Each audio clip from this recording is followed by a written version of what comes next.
उत्तराखंड के उत्तरकाशी में 12 नवंबर को चार धाम मार्ग पर निर्माणाधीन सुरंग का एक हिस्सा ढह गया था। इसमें फंसे मजदूरों को बचाने के लिए पिछले 2 हफ्तों से चल रहे प्रयास अपने अंतिम पड़ाव में हैं।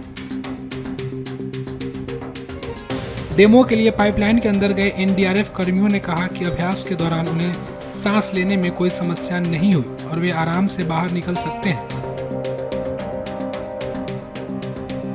साथ ही बचाव कार्य के समय उपयोग की गई ऑगर मशीन का प्लेटफॉर्म सही हो गया है और आज शाम तक मजदूरों को बाहर निकाल लिए जाने की उम्मीद है।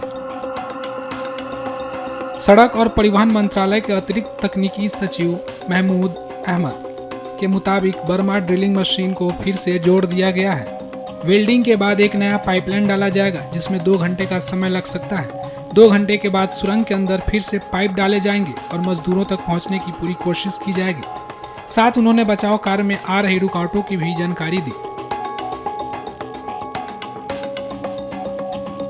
हमने 23 के सवेरे और लोगों को बुला लिया था, क्या पता आगे और कोई बाधाएं आए, तो प्रवीण और बलविंदर के साथ हमारे साथ और भी इनके लड़के आए। उनका भी नाम मैं आपके साथ शेयर करूंगा। करीब 8-9 लोगों की टीम है, वो हम आपके साथ शेयर करेंगे।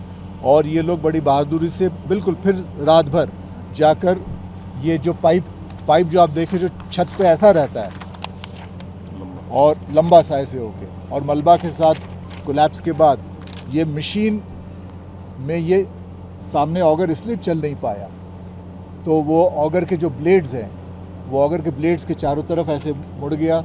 ऑगर के ब्लेड्स भी हमारे डैमेज हुए और इसलिए हमें वापस ऑगर को वापस लाना पड़ा। ऑगर के ब्लेड्स को हमने रिपेयर किए हैं। अभी जो साफ सफाई करनी थी, ये बच्चे अंदर गए और इन्होंने क्लीन किया उधर का साफ का, कोई और गर्डर या कोई और इस तरह की मेटल ना हो, ये चेक किया और अब वो वापस उस ऑगर को फिट कर रहे हैं। इस बीच हमने ये भी देखा कि ऑगर मशीन जिस प्लेटफॉर्म पे इंस्टॉल्ड है वो भी वीक हो रहा था, क्योंकि इतना प्रेशर, इतना टॉर्क बढ़ रहा था, क्योंकि अब डिस्टेंस भी ज़्यादा हो रहा है।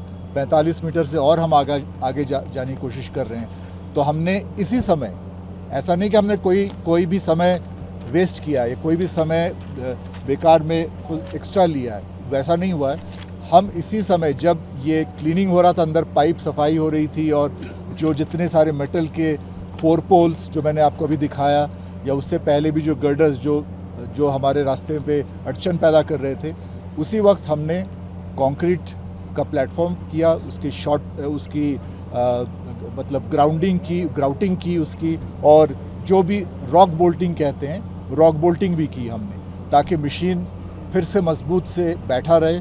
प्रॉपर उसका रॉक बोल्टिंग और ग्राउटिंग की वजह से हमने ज़्यादा कंक्रीट डाला और मजबूत रहे। हमने ऑफ कोर्स एक्सेलरेटिंग एजेंट डाला कि जल्द से जल्द कंक्रीट जम जाए, टाइम कोई वेस्ट ना हो।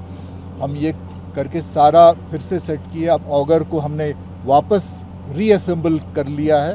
अब जैसे हम अभी आपको इसी प्रेस ब्रीफिंग में ये बताना चाहेंगे कि जब वेल्डिंग हो जाएगी, अब जो नई पाइप अब हम डालेंगे उसकी वेल्डिंग हो जाएगी।